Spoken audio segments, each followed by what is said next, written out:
আকাশপরী ছবিটি পরিচালনা করেছেন আজিজ মেহের আর আকাশপরী ছবিটি প্রযোজনা করেছেন কাজী জহির আর আকাশপরী ছবিতে অভিনয় করেছেন ববিতা, ওয়াসিম, জাভেদ, নতুন, আদিল, আহমেদ শরীফ, জাম্বু, দারাশিকো, পরাণবাবু, আনোয়ারা আরও অনেকেই অভিনয় করেছেন আকাশপরী ছবিতে। তবে আকাশপরী ছবির গল্পের শুরুতে দেখা যায় ববিতা থাকে আকাশপরী, সে থাকে একজন পরী। পরী হয়ে সে মানে আকাশ দিয়ে উড়ে বেড়ায়। তবে একদিন ববিতা পরী হয়ে আকাশ দিয়ে উড়ে বেড়াচ্ছে।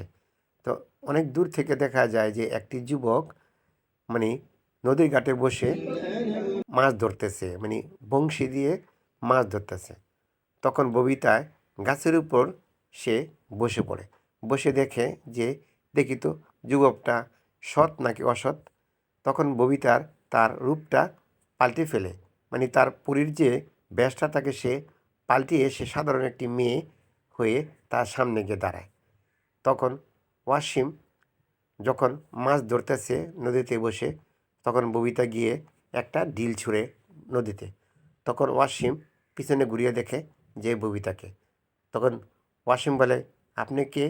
আপনাকে তো কখনো এই তল্লাটে দেখিনি, আর এই গ্রামে দেখিনি। তখন ববিতা বলে, দেখেন নাই তাতে সমস্যা কোথায়? আমি তো একজন সাধারণ মেয়ে, কেন আমাকে দেখে কি আপনার লোভ লাগতেছে নাকি? তখন ওয়াসিম বলে, কিসের লোভ? কী কথা বলতে চাইতেছেন আপনি? তখন ববিতা বলে, কেন আপনারা তো পুরুষরা আবার মেয়ে মানুষ দেখলে অনেক লোভ লেখে যায়, তাদের মুখে একটা লালা চলে আসে। তখন অসীম বলে, শোনেন, আমি আর 10টা পুরুষের মতো নয়, কারণ আমার একটা মান সম্মান আছে। আমি যদিও বংশী দিয়ে মাছ ধরতেছি, সামান্য একটি মানুষ আমি, কিন্তু আমার ভিতরে ওই রকম দুচরিত্র এরকম খারাপ মনোভাব নেই। যান আপনি, এখান থেকে চলে যান, আমাকে মাছ ধরতে দেন। বইতে বলে, বেশ ভালো, তো আপনি মাছ ধরেন। কেন আপনি মাছ ধরতে পারতেছেন না? আচ্ছা, আপনাকে যদি একটা বড় মাছ ধরে দিই আমি, কেমন হবে? তখন ওয়াসিম বলে, আপনি আমাকে বড় মাছ ধরে দিবেন না? এটা কি মগের মুল্লুক? হ্যাঁ, যে আপনি ইচ্ছা করলেন না আপনি ধরে দিলেন? তখন ববিতা বলে, আমি ইচ্ছা করলে আপনাকে এক্ষুনি একটা মাছ ধরে দিতে পারি। তখন ওয়াসিম বলে, ঠিক আছে, পারলে দেন তো একটা মাছ ধরে আমাকে, বড় একটা রুই মাছ ধরে দেন। তখন ববিতা বলে, ঠিক আছে, আপনি আরেকটা ছিপ, ঠিক আছে, নদীতে ফালান ভালো করে আদার দিয়ে, দেখবেন ইনশাল্লাহ আপনার এই ছিপে বড় একটা রুই মাছ আসবে। তখন কিছুক্ষণ পরে দেখা যায় ওয়াসিম বলে, আপনি কি সত্যি বলতেছেন? ববিতা বলে, আমি বলতেছি আল্লাহ ইচ্ছা। তখন ওয়াসিম ছিপের ভিতরে মানে বংশীর ভিতরে ভালো আদার দিয়ে ছিপটা আল্লাহর নাম নিয়ে নদীতে ফেলে। ফেলার পর দেখা যায় কিছুক্ষণ পরে দেখা যায় যে হ্যাঁ মানে ছিপটা নড়তেছে। তখন তখন দেখা যায় ওয়াসিম ছিপ ধরে টান দেয়, বড় একটি রুই মাছ ধরা পড়ে। পিছনের দিকে তাকিয়ে দেখা যায় ববিতা নেই, কিন্তু ববিতা দূর থেকে দেখতেছে যে আসলেই যুবকটি খুব সৎ এবং ভালো, খুব সুন্দর একটা মানব।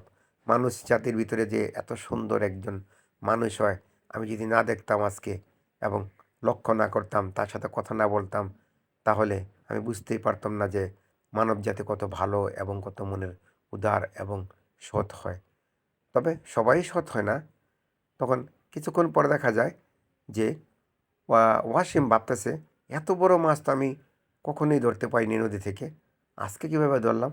নিশ্চয়ই ওই মেয়েটার আশীর্বাদ আছে, কারণ ও মেয়েটা অনেক ভালো মনে হয়, তাই মেয়েটা দোয়া করেছে আর আমি মাছ ধরেছি। তখন ওয়াসিম মাছটা ধরার পর সে লাফাতে থাকে আর হাসতে থাকে যে মাছটা যদি আমার মাকে নিয়ে দেই, আমার মা যে কত খুশি হইব। তখন ওয়াসিম মাছ নিয়ে তার মা আনোয়ার কাছে চলে যায়, মা দেখো আমি কত বড় মাছ ধরে নিয়ে এসেছি। আনোয়ার বলে, আরে এ তো বিশাল বড় মাছ, কীভাবে ধরলি বাবা? মা এটা বিশাল কাহিনী, কয়েকটা মেয়ে এসে বলল যে দেখেন তো আমি কি কেমন দেখা যায়, আমাকে দেখে আপনার লোভ লাগতেছে কি না? আর আমি বললাম, আপনাকে দেখে আমার লোভ লাগবে কেন? আপনার একটু মেয়ে, আর আমরা ওইরকম খারাপ লোক না, আর ওইরকম খারাপ ছেলে না আমি, যে আপনাকে দেখে আমার লোভ লাগলো। তারপরে কিছুক্ষণ পরে মেয়ে বলল, দেখেন কিছুক্ষণ পর একটা আপনি বড় মাছ ধরতে পারবেন। তো কিছুক্ষণ পর আমি দেখলাম ছিপের ভিতরে একটা বড় মাছ আটকা পড়েছে। তখন ধরে আমি আনলাম, পিছনে তাকে দেখি মেয়েটা নেই। তখন আনারা বলে, আরে এমনি কোনো মেয়ে হয়তো বা আল্লাহর কাছে দোয়া করেছে আর তোর ছিপে মাছ ধরা পড়েছে, যাক। তোকে আজকে আমি এই মাছটা ভালো করে ভুনা করে রেঁধে দেবো, আর তুই খুব মজা করে খাবি। তো ওয়াসিম বলে, মা, বেশ ভালো হবে, আমার অনেক দিন ধরে ইচ্ছা যে একটা বড় মাছ খাবো। তো আনোয়ার বলে, ঠিক আছে, তুই এক কাজ কর, যা গোসল টোসল করে আয়, তারপরে আমি রান্না বান্না করি, তোকে খাওয়াবো। তো ওয়াসিম চলে যায়, সে আবারও গোসল করতে নদীর দিকে। তখন ওয়াসিম দূর থেকে দেখে যে একটি মেয়ে মানে আকাশে উঠতেছে। তো ওয়াসিম বলে, এই মেয়েটা কেমন জানি আকাশে উঠতেছে, আমার মনে হয় সে পরী, আমার মনে হয় আকাশ পরী। তখন ওয়াসিম ওই আকাশপুরী আকাশপুরী বলে চিৎকার করতে থাকে। তখন ববিতা থাকে আকাশপুরী, তার রূপটা থাকে অন্য রূপ। তখন ববিতা আর ওর দিকে তাকায় না, কিন্তু ববিতা ওয়াসিমের পিছনে লেগেই থাকে। ওয়াসিম কোথায় যায় কী করে ববিতা দেখতে থাকে, কিন্তু তার চরিত্রের ভিতরে খুব সুন্দর একটা দৃশ্য দেখতে পায় ববিতা।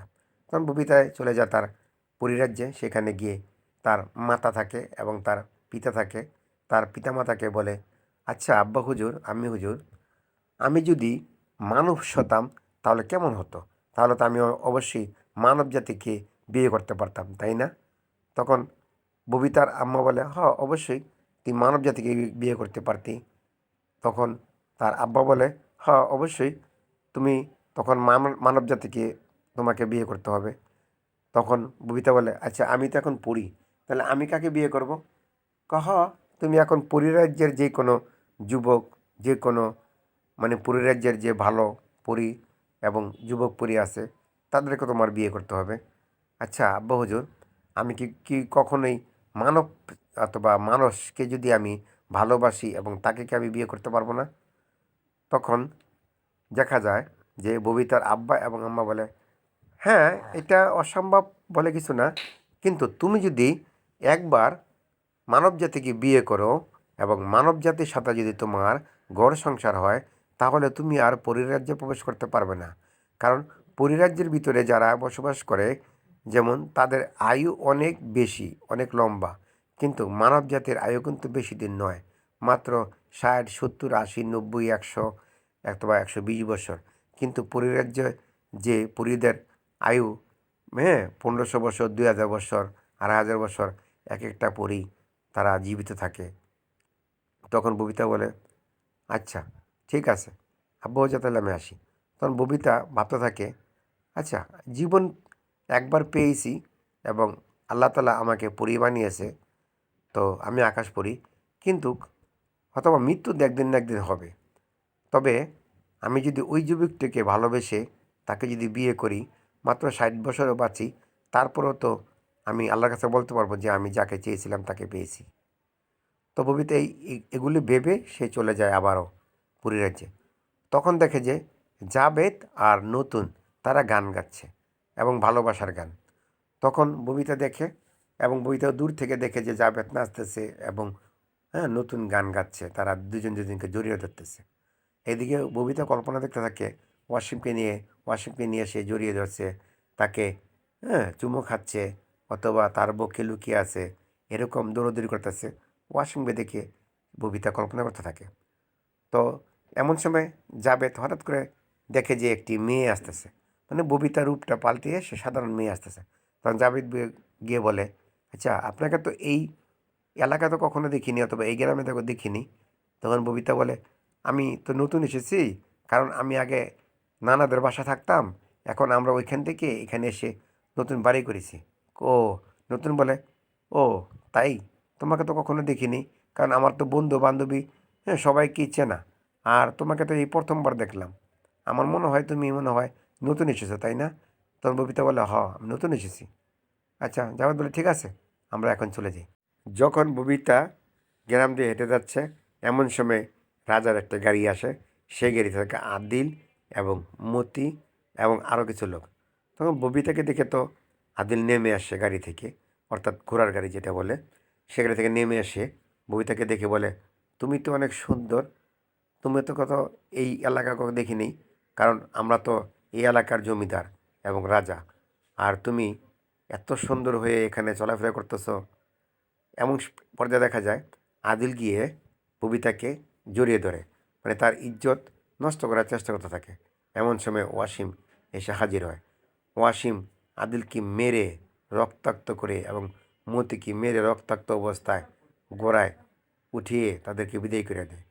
তখন ববিতা গিয়ে ওয়াসিমকে বলে, আপনি তো বেশ সাহসী, আপনার তো অনেক শক্তি, আপনি এই গুন্ডাগুলির যেভাবে তাড়িয়ে দিলেন আমি তো মুগ্ধ হয়ে গেছি। তো ওয়াসিম বলে, শোনেন, আপনি একদিন আমাকে একটা উপকার করেছিলেন। আপনি বলেছিলেন যে আপনি এবার একটা ছিপ পালানো দিতে দেখবেন বড় একটা মাছ পাবেন।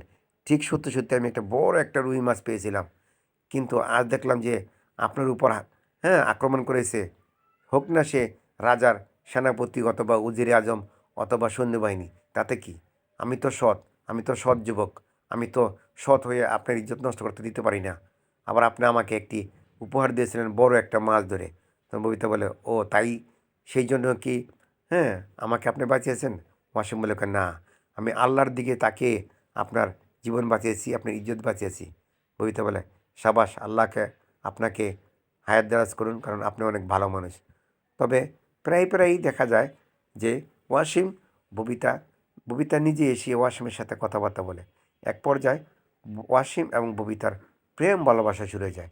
এদিকে গ্রামের যে মাতব্বর থাকে, এই মাতব্বর ওয়াসিম এবং ববিতার প্রেম ভালোবাসাটাকে মেনে নিতে পারেনি। সে চক্রান্ত শুরু করে নানানভাবে। কিন্তু ববিতা যে আকাশপুরী সেটা তো মাতব্বর জানে না। তো ববিতা একদিন ওয়াসিমের সাথে কথা বলা শেষ করে সে ওয়াসিমকে পাশ কেটে যাচ্ছে, আর ওই মাতব্বর গিয়ে ববিতাকে জড়িয়ে ধরে।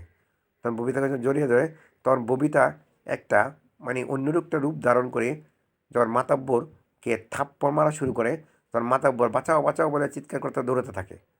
তখন ওয়াসিম সামনে বলে, কী চাচা, আপনি দৌড়াচ্ছেন কেন? কারে? আমি একটা মেয়েকে জড়িয়ে ধরছিলাম, হ্যাঁ, এবং সেই মেয়েটি আমাকে পিছন থেকে মারতেছে।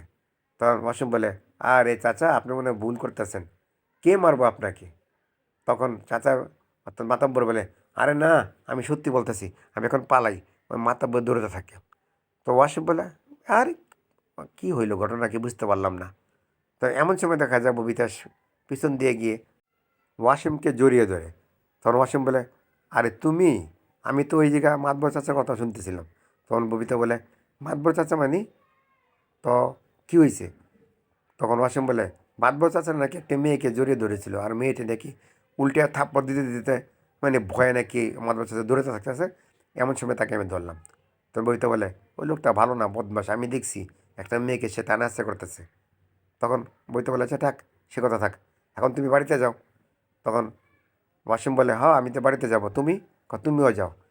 তো কিছুক্ষণ পরে দেখা যায় ববিতার রূপটা পাল্টিয়ে সে পরি হয়ে এসে আকাশে উড়ে বেড়ায়। কিন্তু ববিতা যে ওয়াসিমকে ভালোবাসে, এই খবরটা আবার ববিতার বান্ধবী পরি থাকে একজন, সে গিয়ে তার মা এবং বাপকে বলে দেয় পুরী রাজ্যে গিয়ে। তখন ববিতা যখন যায়, তখন ববিতার মা এবং বাবা বলে, শোনো, তুমি হলে আকাশপুরী, আর তুমি সামান্য একটি মানব জাতিকে, মানুষ পুরুষকে তুমি ভালোবেসে বিয়ে করতে চাও, তাই না? তুমি যদি এরকম একটা ভুল করো, শোনো আকাশপুরী, তোমাকে আমরা স্নেহ করি, ভালোবাসি, তুমি আমাদের সন্তান। আমরা জীবনও চাইবো না যে তুমি একজন মানব জাতিকে বিয়ে করে আজীবন তুমি মানুষ হয়ে যাও, আজীবন তুমি তার সাথে সংসার করো, এবং তুমি সব কিছু বিলিয়ে দিয়ে তুমি আমাদের ত্যায্য করে এবং আমাদের ছেড়ে তুমি অন্য কোথাও চলে যাও, তাহলে আমরা কিভাবে তোমাকে ছাড়া বাঁচবো? তুমি বইতে বলে, আব্বা হুজুর, আমি হুজুর, আমি যদি মানব জাতিকে ভালোবেসে বিয়ে করে আমি থাকতে পারি, তাহলে তোমাদের সমস্যা কোথায়? কারণ আমি তো মানুষ হয়ে তার সাথে থাকবো, পরি হয়ে তো থাকবো না। যদি ওই মানব জাতির কখনো মৃত্যু হয়ে যায়, তখন আমি আবার পরি হয়ে তোমাদের মাঝে ফিরে আসব। তখন আকাশপুরীর আম্মা এবং আব্বু বলে, এটা কোনো কথা হলে? কারণ তুমি যদি আজকে মানুষ হয়ে তার সাথে সংসার করো, তোমার গর্ভে সন্তান আসবে মানব জাতি, সে হবে মানুষ। কারণ মানুষের হ্যাঁ জন্ম তো মানুষই হয়, আর তোমার স্বামী তো মানুষ, তার জন্ম কিন্তু মানুষই হবে, সে কিন্তু আকাশপুরী হবে না। তখন ওই মানুষটাকে তুমি কীভাবে লালন পালন করবে? তুমি বইতে বলে, আব্বা হুজুর, আমি যদি ওই মানুষকে মানব জাতিকে বিয়ে করি, তাহলে আমি কিন্তু মানুষ হয়েই থাকবো।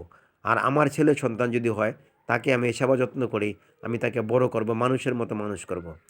এতে আমার কোনো অসুবিধা হবে না।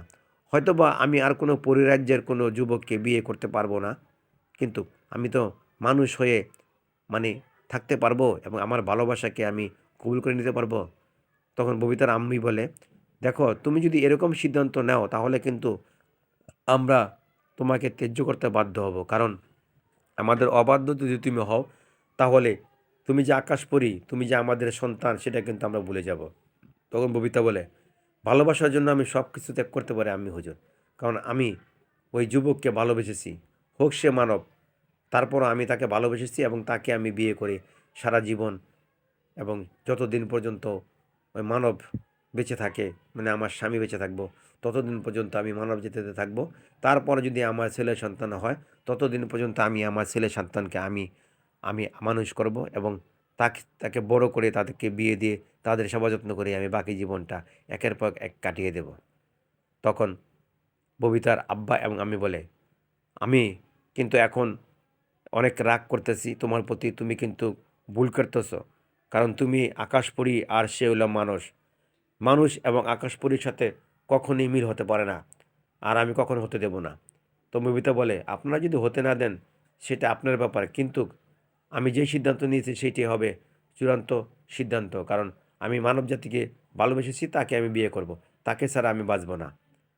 তখন ববিতার আব্বু এবং আমি বলে, তোমার যা খুশি তুমি তাই করো, যেদিন তুমি ওই মানব জাতিকে বিয়ে করবে এবং সেদিন থেকে তুমি আমাদের কাছ থেকে মৃত হয়ে যাবে। তুমি ববিতা বলে, বেশ তাই হবে। তখন ববিতা তর্কাতর্কি করার পর সেখান থেকে সে আবার চলে আসে মানুষ হয়ে ওয়াসিমের কাছে। তো ওয়াসিমকে একদিন বলে, আচ্ছা তুমি তো আমাকে অনেক ভালোবাসো। তো ওয়াসিম বলে, আমি ভালোবাসি, তো আমিও তো তোমাকে ভালোবাসি, তাহলে আমরা কি বিয়ে করতে পারি না? তো ওয়াসিম বলে, অবশ্যই বিয়ে করতে পারি।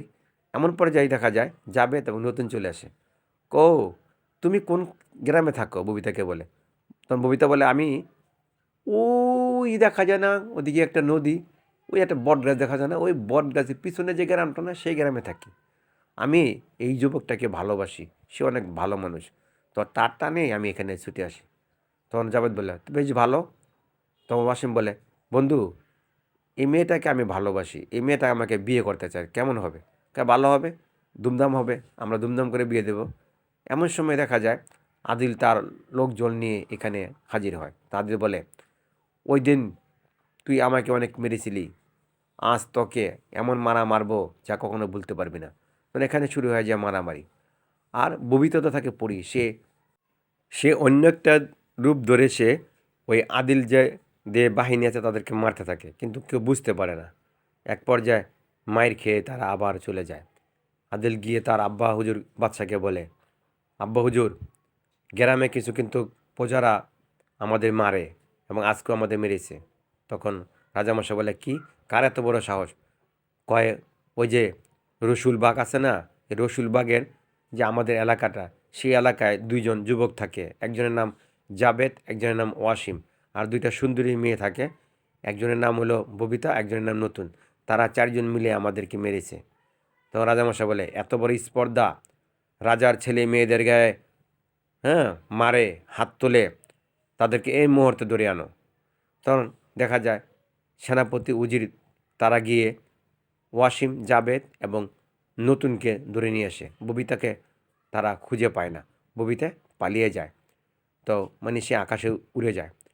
যখন জাবেদ এবং ওয়াসিম এবং নতুনকে ধরে নিয়ে আসে, জাবেদ, ওয়াসিম, নতুনকে তারা মারতে থাকে চাবুকের পরে চাবুক। তখন ববিতা দূর থেকে দেখে যে তাদেরকে বাঁচাতে হবে। তখন ববিতায় দেখা যায় অন্য একটি রূপ ধরে, মানে পরিবেশ ধরে, আকাশ পরি সেজে সে জাবেদ, ওয়াসিম এবং নতুনকে সে সেখান থেকে নিয়ে আসে। তখন রাজামশাই বলে, কি ব্যাপার, কি এখানে যে আমার আসামিরা ছিল তারা কোথায়? তো আদে বলে, ব্যাপার তো বুঝতে পারতেছেন আব্বা হুজুর, কারণ তাদেরকে আমরা মারতেছিলাম, কিন্তু কিছুক্ষণ পরে দিয়ে যে এরা তিনজন নেই, মানে মারামারি করতেছে, শুধুমাত্র আমাদের সিপাহী সৈন্যরেই মারতেছে, একজনের গায়ে একজন। তখন রাজামশাই বলে, ব্যাপারটা কি, আমাদের ভিতরে যুদ্ধ লাগিয়ে দিয়েছে কে? তখন এদিকে দেখা যায় ওয়াসিম এবং নতুন এবং জাবেদ এক জায়গায় তারা সুন্দরভাবে বসে আছে। তখন যেমন তখন ওয়াসিম বলে, কিরে, আমাদের না রাজামশাই ধরে নিয়ে গেছিলো, তো আমরা এখানে কেন? তখন কিছুক্ষণ পরে দেখা যায় ববিতা অন্য একটা রূপ ধরে এখানে আসে। আসার পর ববিতা বলে ওয়াসিমকে, চলো আমরা আজই বিয়ে করব। তখন ববিতা ওয়াসিমের বিয়ে হয়ে যায়। তো বিয়ে হয়ে যাওয়ার পর নতুন যাবে দেখে আনন্দ করে, আনোয়ারা আনন্দ করতেছে, গ্রামবাসীরা আনন্দ করে। তো তখন আদিল আবারও তাদের উপরে হামলা করার জন্য সে প্রস্তুত হয়। তো আসে আসার পর দেখা যায় ওয়াসিমের মাকে ধরে নিয়ে যায়। তো যখন ওয়াসিমের মাকে ধরে নিয়ে যায় তখন ওয়াসিম যায় কাঠ কাটতে। এমন সময় ববিতা যায়, ববিতা আসে তার পরিরাজ্যে। তখন বিয়ে করার পর ববিতা পরিরাজ্যে এসে তার বাপ মাকে বলে, আব্বা হুজুর, হুজুর, আমি তো ওই মানব জাতিকে বিয়ে করেছি এবং তার সাথে আমি সংসার করতেছি, তো তোমরা আমাদের জন্য দোয়া করো। তা আমি ইচ্ছা করলেই ওই মানব জাতিকে আমাদের পরিরাজ্যে আনতে পারবো না। তখন ববিতার বাপ মা জিনিসটাকে মেনে নেয়। কয়, দেখ মা, তুই হইলে আমাদের একমাত্র সন্তান, আর তুই আমাদের ছেড়ে তুই সামান্য একটি মানবকে ভালোবেসে বিয়ে করেছিস। তো এই সংসার কতদিন টিকবে? তোর 40 বছর অথবা 45 বছর, তারপর তোর অবস্থা কী হবে? তোর যদি ছেলে সন্তান হয় তখন তাদের মানুষ করতে মরতে বাকি জীবন তোর পার হয়ে যাবে। তখন তুই কীভাবে চলবি? একাই কীভাবে চলবি? তোর ববিতা বলে, মা, তোমরা দোয়া করো, আল্লাহর রহমতে আমি পারবো, কারণ আমি সাহসী এবং আমি ভালোবেসে যে মানুষকে বিয়ে করেছি সে যেন কখনো জানতে না পারে যে আমি পড়ি। যদি সে জানতে পারে তাহলে আমাকে আর কখনোই সে গ্রহণ করে নিবে না এবং আমার প্রতি ভুল ধারণা হবে। তখন এদিকে পরিরাজ্যের যে সর্দার থাকে, সে সর্দার এই কথাগুলো শোনার পর সে আসে। মামুনি, তুমি যেটা করেছো এবং ভালোবেসেছো, ভালোবাসা মহৎ, ভালোবাসা উপরওয়ালা থেকে আসে। তো যাক, তোমাকে এমন একটা শক্তি আমি দিয়ে দিলাম, আজকের পরে থেকে তুমি যতদিন পর্যন্ত তোমার স্বামী জীবিত থাকবে এবং ততদিন পর্যন্ত তুমি আর পরি হতে পারবে না। তুমি মানুষ হয়ে তুমি সেখানে জীবনযাপন করবে। এই যে আজ থেকে তোমার আমি যে পরীর যে পাখনাগুলি আছে সেগুলি আমি কিনে নিলাম, আর আমরা তোমাকে দেখতে যাব, পরী বেশ ধরে যাব এবং মানুষ বেশ ধরে তোমাদের কাছে যাব এবং তোমাদের সংসারের ভালো মন্দ আমরা দেখে আসবো, তোমরা বিপদে পড়লে আমরা দেখে আসবো। তখন ববিতা বলে, যাক, আপনাদের সর্দার, আপনার যে ভালো লোক তার প্রমাণ আপনি আমাকে দিয়েছেন। আমি যাকে ভালোবেসেছি তাকে আমি আপন করে পেয়েছি। হয়তো দেখা যায় আমি 1500 বছর বাঁচতাম, অথবা এখানে হয়তো বা দেখা যায় আমি 40 বছর বাঁচমু অথবা 50 বছর বাঁচমু। তো আমি তো ভালোবাসাকে পেয়েছি, আমি যাকে ভালোবেসেছিলাম তাকে তো পেয়েছি। তো তারপর দেখা যায় ববিতা একেবারে মানুষ হয়ে সে তার স্বামীর কাছে চলে আসে। তো যখন মানুষ হয়ে স্বামীর কাছে চলে আসে তখন রাজামশাই সব দল বাহিনী এসে তার বন্ধু নতুন এবং জাবেদ এবং তার মা আনোয়ারা এবং গ্রামবাসীরা থাকে কিছু, তাদেরকে সবাইকে বন্দি করে রাজামশাই মারতে থাকে। তখন এদিকে এই দৃশ্যগুলি দেখতে থাকে ববিতা। তখন ববিতাকেও আটকে ফেলে, কিন্তু ববিতা এখন আর তো আর পরি হতে পারে না। কিন্তু কিন্তু ববিতার বাপ মা এই দৃশ্যগুলি তারা দেখতে পায়। তখন মেয়ের বিপদে ঝাঁপিয়ে পড়ে তারা ববিতার পরিরাজ্যের যত পরীরা আছে তারা অন্য বেশ ধারণ করে তারা সেই রাজামশাই এবং তার যে উজির মশাই তাদেরকে সবাইকে মেরে রক্তাক্ত করে তারা তাদের বন্দি করে কেড়ে নেয় তাদের সালতানাত। তখন পরিরাজ্যেরা গিয়ে বলে, আজকের পর থেকে আপনার কোনো জুলুম রাজার এখানে থাকবে না, আর যদি ভালো হয়ে থাকতে পারেন থাকবেন।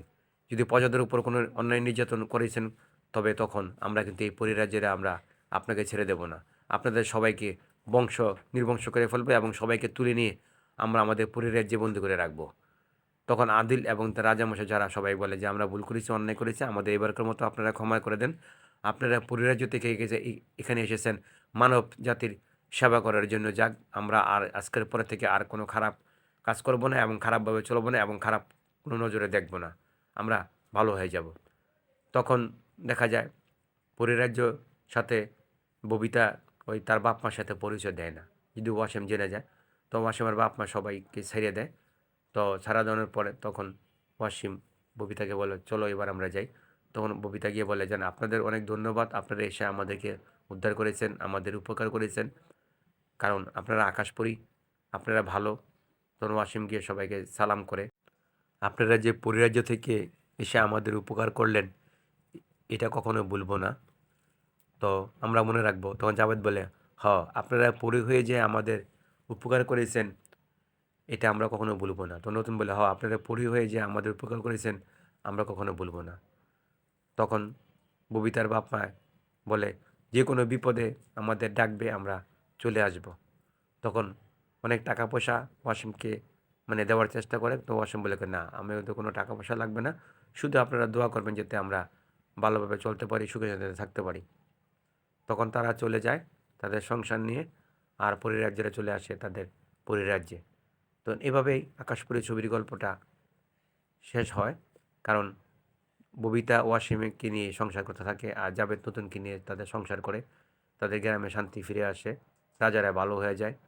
তো এভাবে পরিচালক আজিজ মেহের নির্মাণ করেন আকাশপুরী ছবিটি। কাজী জহির এই ছবিটি পরিচালনা করেন, আকাশপুরী ছবিটি। কাজী জহিরকে যখন আজিজ মেহের গল্পটি শোনায়, তখন কাজী জহির বলে গল্পটি খুব সুন্দর, কারণ গল্পটি নতুনত্ব আছে। এখন একজন পরী একজন মানব জাতির প্রেম ভালোবাসাকে নিয়ে ছবিটি নির্মাণ করবে আজিজ মেহের। তখন কাজী জহির বলে ঠিক আছে, ছবির গল্পটা যখন সুন্দর, তো এই ছবিটা আপনি পরিচালনা করেন। তবে কাজী জহির ছবিটি প্রযোজনা করেন এবং চিত্রা জহির মানে তার স্ত্রী পরিবেশিত করেন। তবে এই ছবিটি কাজী জহিরের নিজের টাকার ছবিটি তৈরি, এবং ছবিটির গল্প এবং স্বাবলম্বী সব দিক দিয়ে ছবিটির খুব সুন্দর করে, এবং পরীর যে দৃশ্যগুলি পরিচালক আজিজ মিয়ার খুব সুন্দর নিখুঁতভাবে সে আদায় করে নেয় ক্যামেরাম্যান থেকে। ক্যামেরাম্যান এই ছবির চিত্রায়ন করতে গিয়ে তার অনেক পরিশ্রম হয়, কারণ একজন পরীকে, একজন মানুষকে পরী বানিয়ে তাকে আকাশে উড়ানো, আকাশে উড়ে যাওয়া গাছপালা দেখানো অনেক কঠিন হয়ে যায়। তো আজিজ মিয়ার এই চিত্রগুলি সে সুন্দর করে করেছিল, এবং ছবিটা গানগুলি খুব চমৎকার ছিল। তো আকাশপুরী ছবিটা ওয়াসিম এবং ববিতা এবং জাভেদ, নতুন, আদিল সবাইকে ভালো মানিয়েছিল এই ছবিতে। তো ওয়াসিম একজন সাধারণ একটি যুবকের অভিনয় করে, তো এবং ববিতা আকাশপুরী চরিত্রে অভিনয় করে। তো ছবিটাতে ববিতা খুব সুন্দর অভিনয় করেছেন, এবং অভিনয় করার পর ছবিটা যখন হলে রিলিজ পায়, তখন ছবিটা দেখার জন্য মানুষের আগ্রহ সৃষ্টি হয়। কারণ আকাশপুরী এটা কি, একটা পরীর কাহিনী নিয়ে তৈরি ছবিটি, মানে এটার মধ্যে রহস্যটা কী। তখন হলে যখন ছবিটা দেখতে পাবলিক যায়, তখন হল থেকে ছবিটা দেখানোর পর দেখা যায় মানে ছবিটা সাদা কালার নির্মিত হয়। তো এই ছবিটা দেখার পর মানুষ অনেক আগ্রহ সৃষ্টি পায় যে ছবিটা চিত্রায়ন এবং সুন্দর করে পরিচালনা করেছেন, এবং সবাই ভাবতেছে এই ছবিটা বলছে কাজী জহির পরিচালিত, কিন্তু না, এই ছবিটা আজিজ মিয়ার পরিচালিত, কিন্তু কাজী জহির প্রযোজিত। তবে আকাশপুরী ছবিটা তখন হল থেকে বের হয় মানুষ ছবি দেখে, কিন্তু প্রশংসা পঞ্চমুখ হয় সবাই, কারণ এই ছবিটা দেখে মানুষ মুগ্ধ হয়, কারণ এই ছবির চিত্রায়ন, রূপ এবং সর্বদিক দিয়ে ছবির গল্প, উপন্যাস, মানে সর্বদিক দিয়ে ছবিটা ভালো করে পরিচালক আজিজ মেহের।